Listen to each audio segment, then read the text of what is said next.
Let's go back 12 months and think about where the Sixers were.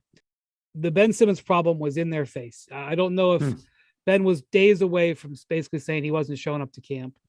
Danny Green was, they had re-signed him, but that was like their big offseason move. That wasn't much to improve the roster. Tyrese Maxey was an interesting player coming off a couple of things in his rookie year, but you didn't really know what he was going to become. Embiid was coming off for MVP runner-up. A year later, they've got Simmons off the roster, and now James Harden is making about the same money that Ben Simmons was making. Mm-hmm. I mean, that maneuver just alone, hats off. Now, granted, that maneuver became possible because Harden didn't play great, but that's not a bad maneuver. If you'd have fast forwarded a year ago and said even with Harden not playing great, it's still hard to argue a maneuver from Philly's standpoint. Pretty remarkable, right? Yeah. Maxey, who they guarded in trade talks. Remember, they refused to give him up for Kyle Lowry, and we wondered what that would have led to in the playoffs in 2021. Maxey now looks like he's a foundational piece going forward. Embiid is looking like he's in the middle of his prime. And yeah, they lost a couple of supporting pieces, specifically Seth Curry. They had the unfortunate injury to Danny Green that, was just, I don't even know what Danny would have given him this year. I don't even know if he'd been on the roster, but obviously the injury is terrible luck. But you look at what they've done, they've moved the ball down the field.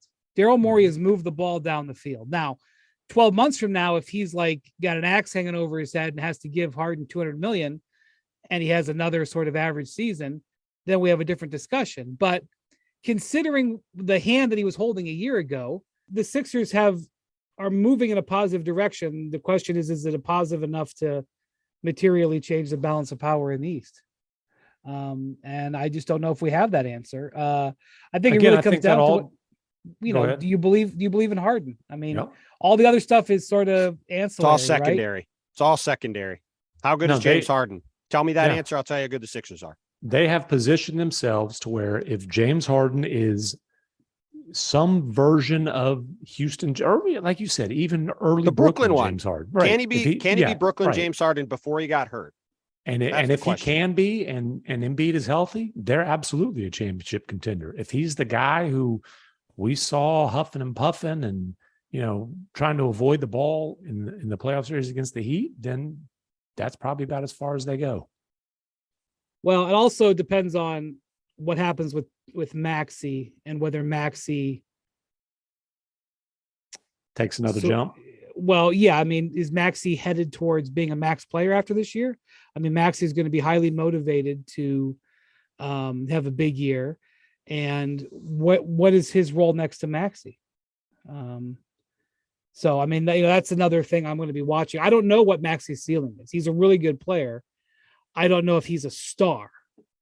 And again, if you're rolling out in the playoffs with James Harden and Tyrese Maxey as your starting backcourt, that's got some issues at the other end too. Like that's not. Well, what's one of the reasons why they went all out to stalwart? It's one of the reasons why they went all out to get Tucker so he could handle some of the big wings in theory. Yes, right, and House. And then DeAnthony Melton can, he's a good defensive guard. I'm not saying he's, Gary Payton, the first or second, but he's a good defensive guard. Right. I tell you what, though, man, Maxey is your number 3 option with the arrow pointing up. I think is pretty encouraging. I'm looking at his numbers from last year. 17.5 points per game, basically 49, 43, 87 shooting splits. That's pretty impressive stuff for a guy who was 21 years old.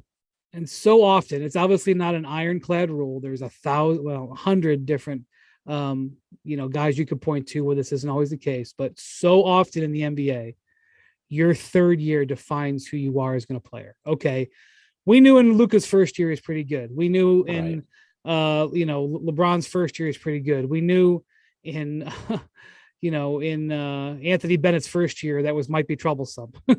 Sometimes some things are more clear cut, but we often see guys hit to the turbo in year 3, which is one of the reasons why year 3 is the defining year for a lot of guys in their careers and how they're going to get paid. Thanks for watching ESPN on YouTube. For live streaming sports and premium content, subscribe to ESPN Plus.